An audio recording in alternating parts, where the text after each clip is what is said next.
সোনা যাব আমি সোনার মদিনা। জোরসে জোরসে যারা যারা যাবে সবাই কইবে যে যাব আমি সোনার মদিনা, আর যারা যাবে না ওরা কইবে না। হৃদয় মাঝে একটাই বাসনা যাব আমি। আরো জোরে বলবা, যাব আমি আমরা সবাই নবীর দিওয়ানা যাব আমি যাব আমি। আশায় আছে সম্বল নাই, নাই যে আমার সাফিনা থাকে তো যদি দুটি ডানা উড়ে যেতাম। জোরে জোরে থাকে তো যদি দুটি ডানা উড়ে যেতাম। হৃদয় মাঝে একটাই বাসনা যাব আমি মরণ দিও গো মদিনার মাটিতে ইয়া ইলাহি রাব্বানা। মরণ দিও গো মদিনার মাটিতে ইয়া ইলাহি রাব্বানা। মুখেতে দুরুদার সালামের নজরানা পৌঁছে দিব সোনার মদিনা। বলো, মুখেতে দুরুদার সালামের নজরানা পৌঁছে দিব। হৃদয় মাঝে একটাই বাসনা যাব আমি। বাবাজি ভাই এই হাসানকে এই হুসেনকে চিনল না দুনিয়ার ইয়াজিদি শয়তানে। এক ভাইকে বিষ দেওয়া হয়েছিল, আর এক ভাইকে ধোঁকা দিয়ে কারবালাতে ডেকে শহীদ করা হলো। ও বেরাদার, শুনে আসছেন আপনারা, শুনতে থাকবেন সারা জীবন বাবা। তবে যদি আপনাদেরকে পুছ করা হয়, আপনাদের কাছ থেকে যদি জানতে চাওয়া হয় ইমাম হাসান হুসেনকে মারার পিছনে কয়টা লোকের হাত ছিল,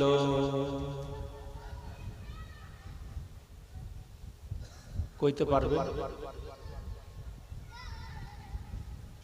কেহু কহুক আর না কহুক, আমি কিন্তু প্রত্যেক বছরই কহেছি। এখন ধ্যান দিয়ে আপনারা শুনছেন কি শুনেননি সেটা আপনাদের ব্যাপার। আমি কহেছি আপনাদেরকে যে এত সুন্দর নবীর নাতি, নবীর নামাশা, এত প্যারা, এত প্রিয় তারা নবীর কাছে, ফাতেমার কাছে আল্লাহর কাছে ফের কে দুশ্মন হয়ে গেল হঠাৎ করে? কে ছিল তারা? কয়জনা? মেন ভূমিকায় কয়জনা? কে ছিল? ওদের নামগুলা কি? আমি কিন্তু প্রত্যেক বছর কহেছি। কেউ কহেছে কিনা আমি কইতে পারবো না, আমি প্রত্যেক বছর কহেছি, কিন্তু আপনাদের মনে আছে না আছে সেটা আপনাদের ব্যাপার। ফের আজকে কইছি মেন ভূমিকাতে ছিল কে কে, ওদের নাম কি, ওরা কয়জনা, এটা জানা দরকার আছে না নাই? জোরে বলেন, জানা দরকার আছে না নাই? যে হাসান যে হুসেন এত প্রিয় নানা জানের কাছে, এত প্রিয় আম্মা জানের কাছে, এত প্রিয় আল্লাহর কাছে, এত প্রিয় সাহাবাদের কাছে, কে এমন হঠাৎ শত্রু দুশ্মন হয়ে দাঁড়ালো তাদের জানার দরকার আছে। বেরাদার, আপনি এটা মনে ভাববেন না হয়তো নাউজুবিল্লাহ মিন জালিক আমার নবীর পরে নবীর কোন সাহাবী বুঝি দুশ্মন হয়ে গেছিল। জি না, কখনো না, কখনো না। নবীর সাহাবীরা নিজের জান চাইতে, নিজের জীবন চাইতে হাসানকে হুসেনকে বেশি ভালোবাসত। জি হ্যাঁ, শুনে হবেন আপনারা, আমার নবীর মসজিদের বিখ্যাত মুয়াজ্জিন, সেই মুয়াজ্জিনের নাম কি?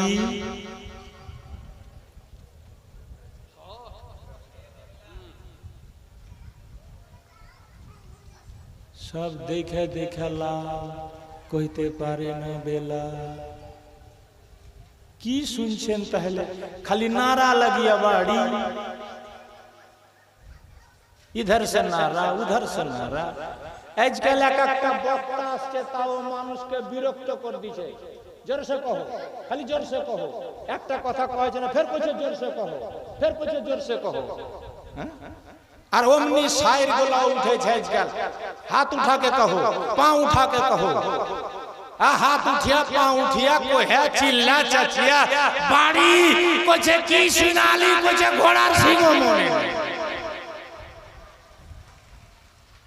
এগুলা জালসা শোনা লাভ কি? কিছু মনে নেই তো লাভ কি? 50,000 দিয়া শায়ের লিয়া আসছে, কালওয়া শায়েরটা নেক।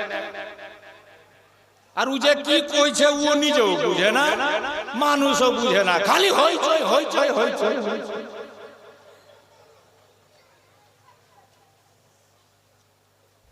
হ্যাঁ, কি পেলে, কি শিখলে, কি জানলে? খালি শুনলে জানো, কিছু শিখো। নবীর মুয়াজ্জিনের নাম জোরসে বলেন বেলাল। যার কথা শুনেছেন, আজান এত প্রিয় ছিল যে আজান শুনে কেউ ঘরে থাকতে পারত না।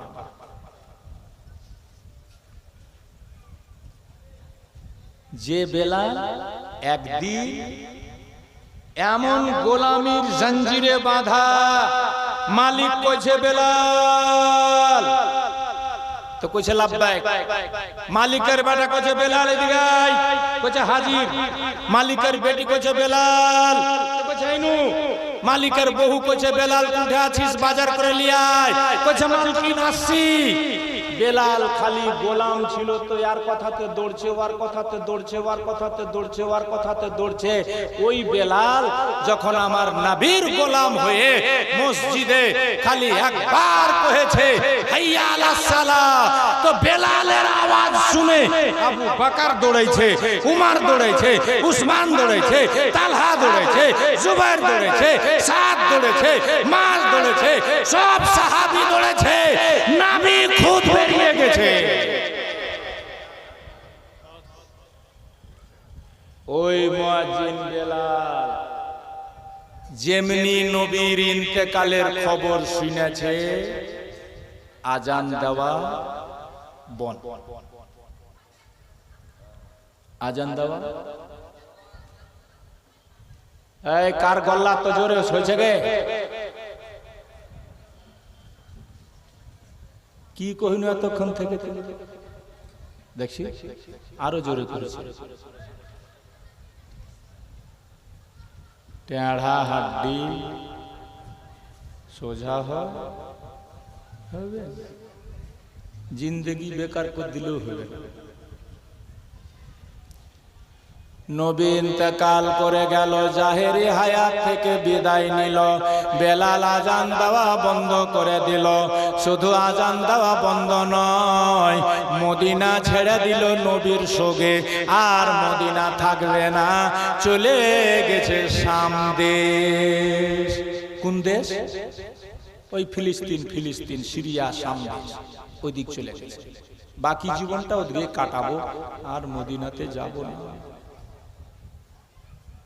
হঠাৎ একদিন রাতের বেলা স্বপ্ন দেখলো নবীকে। সুবহানাল্লাহ, জোরে বলো। কাকে স্বপ্ন দেখলো? জোরে বলো কাকে? আহা, আমরা বদনসিব গো, কম নসিব, নবীকে দেখিনি।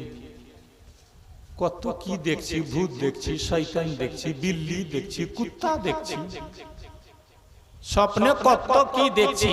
নবীকে যেদিন দেখতে পাবো সেদিন বুঝে নিবেন যে আপনি জান্নাতি। কারণ নবীর সহিহ হাদিস, নবী বলেন মান রানি ফিল মানাম ফাকাদ রানি হাকিকাতান লা ইয়াতামাত্তালু বিশ-শাইতান। বুখারী মুসলিমের হাদিস, নবী বলে যারা আমাকে স্বপ্নে দেখে তারা সত্যি আমাকে দেখে, কারণ আমার রূপ কোনোদিন শয়তান ধরতে পারবে না।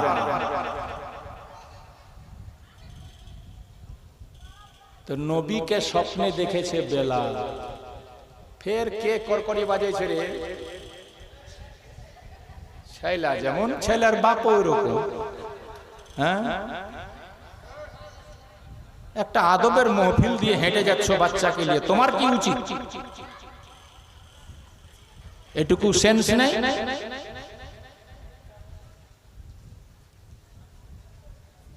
শোনো,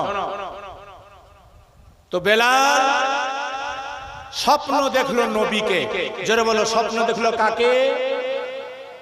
সাহাবারা কেমন ভালোবাসতো হাসান হুসেনকে। আমি এটা প্রমাণ দেওয়ার জন্য এই ঘটনাটা বললাম। এরকম হাজারো ঘটনা আছে আমার কাছে, বললে রাতকে রাত পার হয়ে যাবে, মাসকে মাস পার হয়ে যাবে। স্বপ্ন দেখলো নবীকে। স্বপ্নে দেখছে আমার নবী কইছে বেলাল মদিনাতে কি অভাব ছিল, কোন সি কমি থी मदीना में तुम मदीना छोड़ के शाम चले गए। স্বপ্ন দেখতে নেই, আশিকের মনের মধ্যে প্রেমের জোয়ার উঠে গেল। পটলে পটলা সামনে নিয়ে বেলাল মদিনাতে ফিরে এলো। আর যেমনি মদিনায় ফিরে এলো, বেলালের আসার খবর চতুর্দিকে ছড়িয়ে গেল। আবু বাকার কইছে বেলাল আজান দাও, উমার কইছে বেলাল আজান দাও, উসমান কইছে বেলাল আজান দাও, সাদ মাজ তালহা সবাই সাহাবীরা কইছে বেলাল আজান দাও।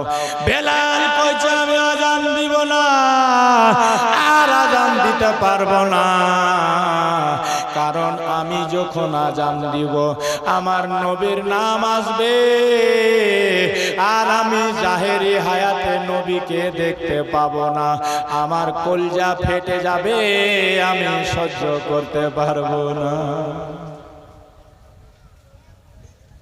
এই জন্য আমি আজান দিব না। কাহরের কথাতে বেলাল রাজি হলো না।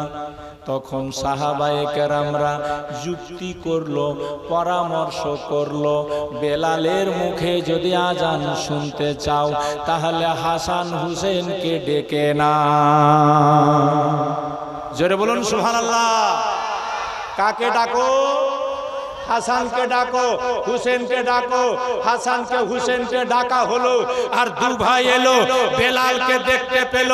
দেখতে পেয়ে শুধু বলেছিল বেলাল, ও বেলাল আজান দাও, নবী থাকতে যেমন করে তুমি আজান দিতে, আজান দাও। বেলাল সঙ্গে সঙ্গে সুরসুর করে চেপে গেল মিনারায়, সুরসুর করে চেপে গেল মিনারায়। আর কইছে না যে আজান দিব না। আবু বকর কহিল রাজি হলো না, উমর কহিল রাজি হলো না, উসমান কহিল রাজি হলো না, মুয়াবিয়া কহিল রাজি হলো না, তালহা কহিল রাজি হলো না, হাসান হুসেন কহিতে নেই, বেলাল রাজি। আজান তো দিতে লাগলো, তবে এটাই ছিল জীবনের শেষ আজান। আজান দিতে দিতে বেলাল নবীর নাম উচ্চারণ হলো, বেলাল কাঁপতে লাগলো, থরথর করে বেলালকে ধরে নামা হলো। বেলালের জীবন শেষ হতে চললো। বেলালকে লোকেরা জিজ্ঞেস করেছিল, বেলাল একটা কথা বলো তো, তোমাকে আজান দিতে সবাই কহিল, তুমি রাজি হলা না। আবু বকর কহিল রাজি হলা না, উমর কহিল রাজি হলা না, উসমান কহিল রাজি হলা না, সব সাহাবা কহিল রাজি হলা না, হাসান হুসেন কহিল রাজি হয়ে গেল। কেন? বেলাল বলছে জানো, তোমরা দেখছিলা হাসান হুসেন, আমি দেখছিলাম হাসান হুসেন রূপে আমার নবী দাঁড়িয়ে আছে। নবী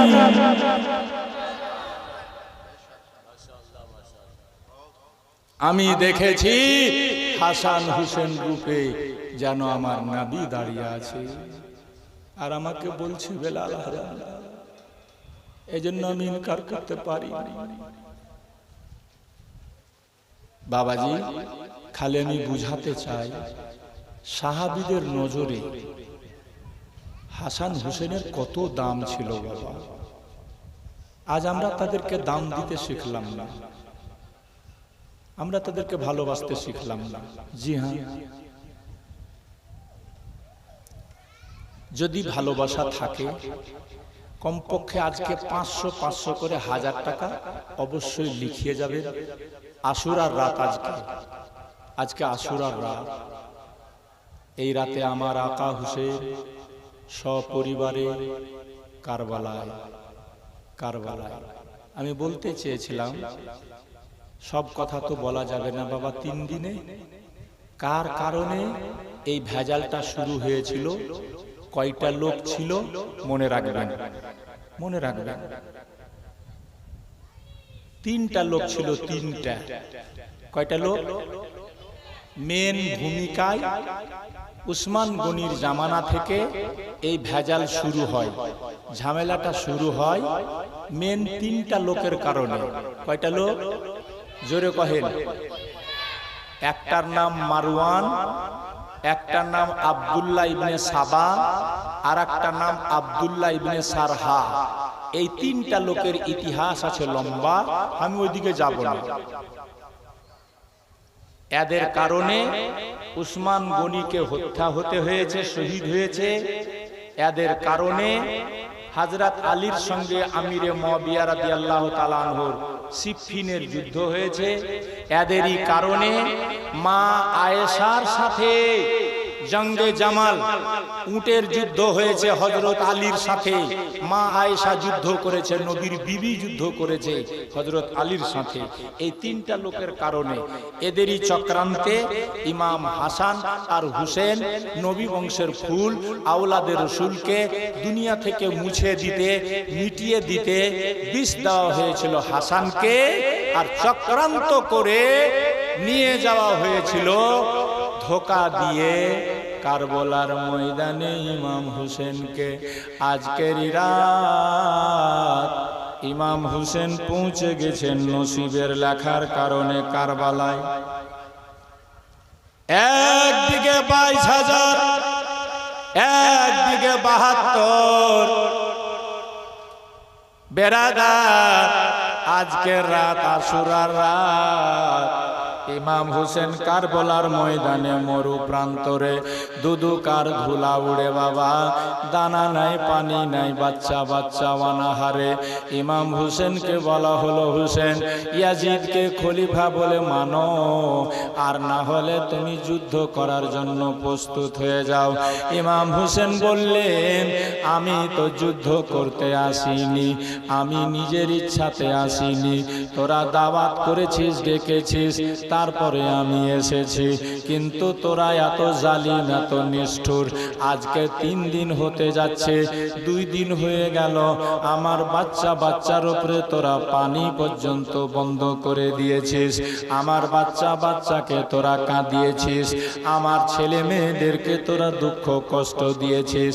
ওরে জালিমেরা, যেই ফুরাতের পানি পশু পাখিরা পর্যন্ত খায়, আমাদের জন্য তোরা বন্ধ করে দিয়েছিস। আমি তো এমনি আসিনি, তোরা চিঠি লিখেছিস, তারপরে আমি এসেছি। যদি আমার আশা তোদের পছন্দ না হয়, আমি বল তোরা আমি এখন এখান থেকে রিটার্ন ঘুরে চলে যাব। তারা কোনো কথা শুনতে রাজি হলো না, মনে হচ্ছে এখনই যুদ্ধ করবে তারা। ইমাম হোসেন যখন দেখলেন এরা কোনো কথা শুনতে রাজি নাই, তখন বললেন, একটা কাজ করো, আজকের রাতটা তোমরা আমাকে টাইম দাও, সময় দাও। যদি যুদ্ধ করতে হয় কালকা 10 মুহররম শুক্রবারে যুদ্ধ করব। আমাকে আজকে রাতটা তোমরা আল্লাহর ইবাদত করার জন্য সময় দিয়ে দাও। আহারে আমার হোসেন বললেন না যে আমি বিবি বাচ্চার সঙ্গে গল্প করব, সময় দাও। জি না, আল্লাহর ইবাদত করার জন্য সময় চেয়েছে বাবা। আজকে আমরা ইবাদত থেকে দূরে, আজকে নামাজ রোজা থেকে দূরে, আজকে কোরআন তেলাওয়াত থেকে মুসলমান দূরে। কারবালার ময়দানে ইমাম হোসেন বুঝিয়ে দিয়েছেন সবাইকে, কোরআন তেলাওয়াত করতে বলছেন সবাইকে, নফিল নামাজ পড়তে বলছেন সবাইকে। ইতিহাস লেখকরা লিখেছেন ইমাম হোসেনের ইশারা পেয়ে সবাই নফিল নামাজ পড়তে লাগলো, সবাই কোরআন তেলাওয়াত করতে লাগলো। আজকের রাত ছিল বাবা ইমাম হোসেনের বেটি সকিনা, 4 বছর 5 বছর 7 বছর যাই হোক না কেন বেচারি কোরআন পড়তে জানতো না। সবাইকে কোরআন পড়তে দেখে একসাথে বলে, আব্বা আম্মা কোরআন পড়ছে, ফুফু জাইনাব কোরআন পড়ছে, ভাই কাসিম কোরআন পড়ছে, আব্বা সালাম বারদার চাচা কোরআন পড়ছে, আর আকবর কোরআন পড়ছে। আব্বা গো, আমি কি কোরআন শরীফ পড়বো না? হুসেন বলে, বেটি আয়, আমার লাল, আমার কলেজার টুকরা, আই বেটি আমি তোকে কোরআন পড়িয়ে দিমা। সকিনাকে নিয়ে ইমাম হোসেন বসলেন আর বললেন, মা পড়, আউযু বিল্লাহি মিনাশ শাইতানির রাজিম, বিসমিল্লাহির রহমানির রহিম, আলহামদুলিল্লাহি রাব্বিল আলামিন। সকিনা টুপ টুপ করে আব্বার সাথে কোরআন পড়তে লাগলো। যখন ইমাম হোসেন কোরআন পড়াচ্ছিল, ইমাম হোসেন বেটি সকিনার চাঁদ মুখটির দিকে দেখতে দেখতে কোরআন পড়াতে পড়াতে ইমাম হোসেনের বুকটা যেন ফেটে গেল, টপ টপ করে চোখ দিয়ে পানি পড়তে লাগলো। সকিনা তখন দেখে ইমাম হোসেনের দিকে তাকিয়ে বলল, আব্বা, ওগো আমার আব্বা জান, বলো আমাকে কোরআন পড়াতে পড়াতে তোমার চোখে পানি কেন এলো? ইমাম হোসেন বলেছিলেন, মা ও বেটি আমার সকিনা, আজকে তোকে কোরআন পড়াতে শুরু তো আমি করিয়ে দিলাম রে মা, শেষ কে করাবে?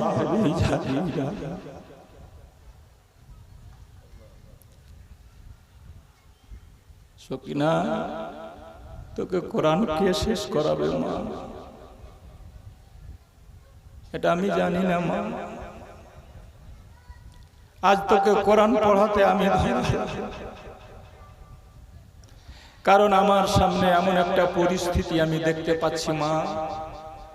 এই দুশ্মনেরা, জালিমেরা যারা আমাকে ধোঁকা দিয়ে চিঠি দিয়ে ডেকেছিল মা, যতক্ষণ পর্যন্ত তারা আমার রক্ত না নিয়েছে, যতক্ষণ পর্যন্ত তারা আমাকে শহীদ না করেছে,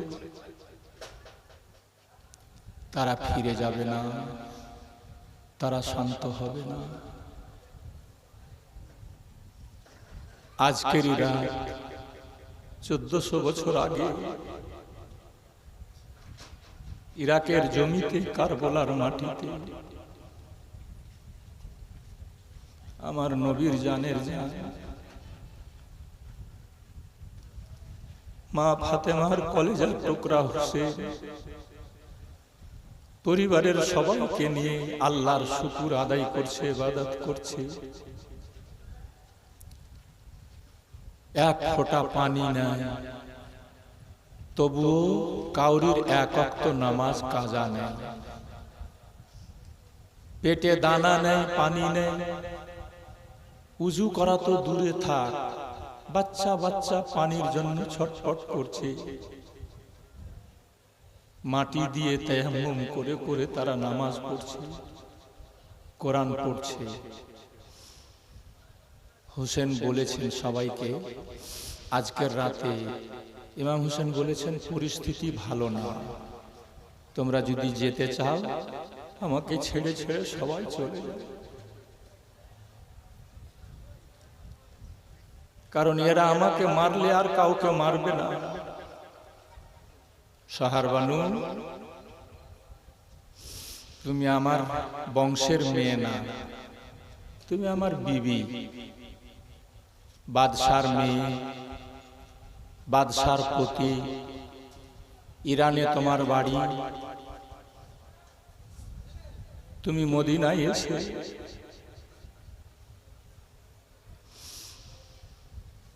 যেই দিন থেকে আমাকে স্বামী বলে গ্রহণ করেছে, আমি তোমাকে স্ত্রী বলে গ্রহণ করেছি।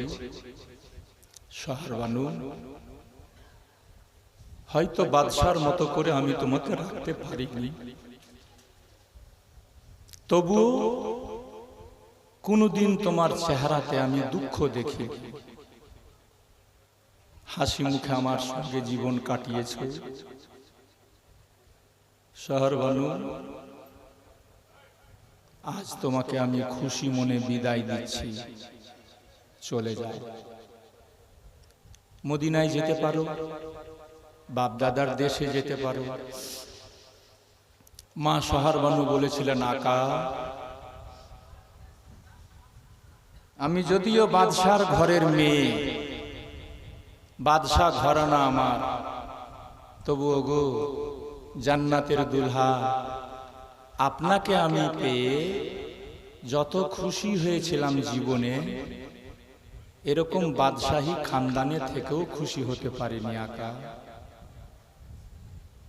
আমি আপনাকে ছেড়ে চলে যাব, এটা হতে পারে না। যদি কাল জালিমরা আপনাকে শহীদ করেই দেয়, আপনার রক্ত মাখা জামা কাপড় কিছু তো পাবো, সেটাকে সারা জীবন বুকে নিয়ে আপনার নাম করতে করতে জিন্দেগি কাটিয়ে দিব। আর যখন হাসরের মাঠে কিয়ামতে আমি তো দু চোখে দেখতে পাইনি আপনার আম্মা খাতুনে জান্নাতকে, আমার শাশুড়ি মাকে, যেই দিন আমার শাশুড়ি মা সব মেয়েদের সর্দারিনী হয়ে, নারীদের সর্দারিনী হয়ে ডাক দিবে, কই আমার বৌমা রবাব, শাহরবানু, কে কোথায় তোমরা? যেদিন আমার হুসেন দিন ইসলাম বাঁচাতে কারবালায় কড়া শক্ত পরীক্ষা ইমতিহান দিয়েছিল, তোমরা সেদিন কে কোথায় ছিলে? আকা, সেই দিন আপনার রক্ত মাখা জামা কাপড় বুকে নিয়ে আমি মা ফাতেমার সামনে দাঁড়িয়ে বলবো, মা আমি ছেড়ে যাইনি, আপনার ছেলেকে সেই মুসিবতে আমি ছেড়ে পালাইনি মা। এই দেখো প্রমাণ, রক্ত মাখা জামা কাপড় এখনো আমার সাথে আছে, বলুন সুবহানাল্লাহ। হুসেন বুঝে গেলেন শাহরবানু দুনিয়ার মেয়েদের মতো স্বার্থবাজ মেয়ে নয়, যে স্বামী সুখে তা আমিও খুশি, স্বামী দুঃখী তো আমি আর নাই, এরকম না। মন থেকে মেনেছে আমাকে। বহিনকে কহিলেন, যাই না, তোর ঋণ তোর দেনা আমি হুসেন হয়তো শোধ করতে পারবো,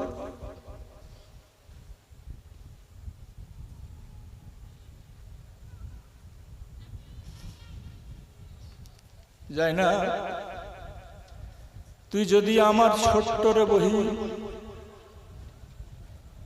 আমার আম্মা 6-7 বছরের আমাদেরকে রেখে যখন দুনিয়া থেকে বিদায় নিয়েছিল, সেই দিন তোর হাত ধরে মা বলেছিল, বেটি যাই না, আমার এই ছেলেদের কপালে খুব দুঃখ কষ্ট আছে মা, তুই কোনদিন ভাইদেরকে সাথ ছেড়ে দিস না। আমার মনে আছে রে বহিন, সেই দিন তুই মায়ের সামনে ওয়াদা করেছিলি, মা গো তোমার প্রত্যেকটা কথা আমি পালন করব মা। সেই দিন থেকে নিয়ে আজকে কারবালা পর্যন্ত যাই না, তুমি যে ভাইয়ের সেবা করেছো, পৃথিবীতে কোনো বহিন এরকম আর ভাইয়ের সেবা করতে পারবে না।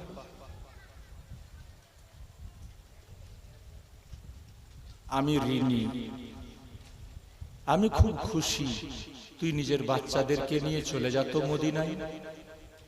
মা জাইনাবও গেল না, কেউ গেল না, কোনো সাথী না, কোনো সঙ্গী না, কেউ ছেড়ে যায়। তখন হুসেন বললেন, তাহলে আজকে শেষ রাত, তোমরা সবাই জীবনের শেষ আল্লাহর ইবাদত করে নাও, শুকরিয়া আদায় করো, জিকির করো, তেলাওয়াত করো, তসবিহ পড়ো, নফল নামাজ পড়ো, সবাই ইবাদতে ব্যস্ত। এরই মধ্যে গভীর রাত, মা সাহারবানু কোরআন পড়তে পড়তে একটুখানি ক্লান্ত হয়ে চোখটা লেগে গেছে, একটু ঘুমিয়েছে। ঘুমাতে নাই, স্বপ্ন যোগে দেখছেন। কি স্বপ্নে দেখছেন? খাতুনে জান্নাত, নুরানি চেহারা, বোরখা পড়া, মুখে পর্দা, কারবালার ময়দানে এসে নিজের ওড়না দিয়ে কারবালাতে পড়ে থাকা কচি কচি পাথরগুলা, কাটাগুলা সাফ করছে, ঝাড়ু দিচ্ছে। ঘুম ভেঙে গেল, স্বপ্ন দেখছে, আর দেখে দেখে স্বপ্নে পুজ করছে, মা ও মা তুমি কে গো, এত রাতে কারবালাতে ঝাড়ু লাগাও কেন? কে তুমি মা? একটু মুখটা খুলো না, একটু কথা বলো না মা, একটু পরিচয় দাও, কে তুমি? তিনি তখন চেহারা থেকে পর্দা সরালেন, পর্দা সরিয়ে বলছেন, সাহারবানু তুই আমাকে চিনতে পারলি না মা? আমি তোর শাশুড়ি মা, আমি নবীর বেটি, আমি হুসেনের মা ফাতেমা।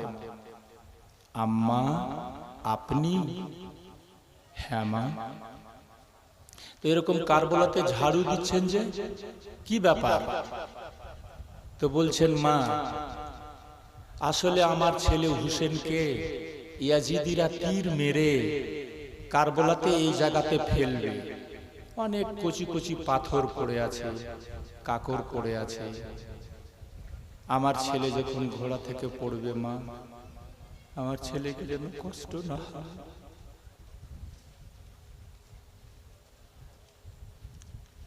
আমি যে হুসেনকে জীবনে কোনোদিন কাঁদতে দেইনি,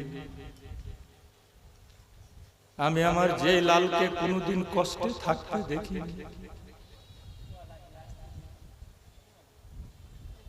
আজকে সে নানা জানের ওয়াদা পূরণ করতে, দ্বীন ইসলাম বাঁচাতে, কোরআনের শান আজমত বাঁচাতে এই জায়গাতে তীর খেয়ে পড়বে মা, আমার ছেলেকে যেন কষ্ট না হয়, এজন্য ঝাড়ু লাগাচ্ছিল। ও ঘুমটা ভেঙে গেল, চোখটা খুলে গেল। ইমাম হুসেন আল্লাহর জিকিরে ফিকিরে ইবাদতে রাত কাটাচ্ছে। আজকেরই রাত, আজকেরই রাত, 1400 বছর আগের কথা, আজকেরই রাত। নফিল নামাজ পড়ছেন, আল্লাহর জিকির করছেন, ফিকির করছেন।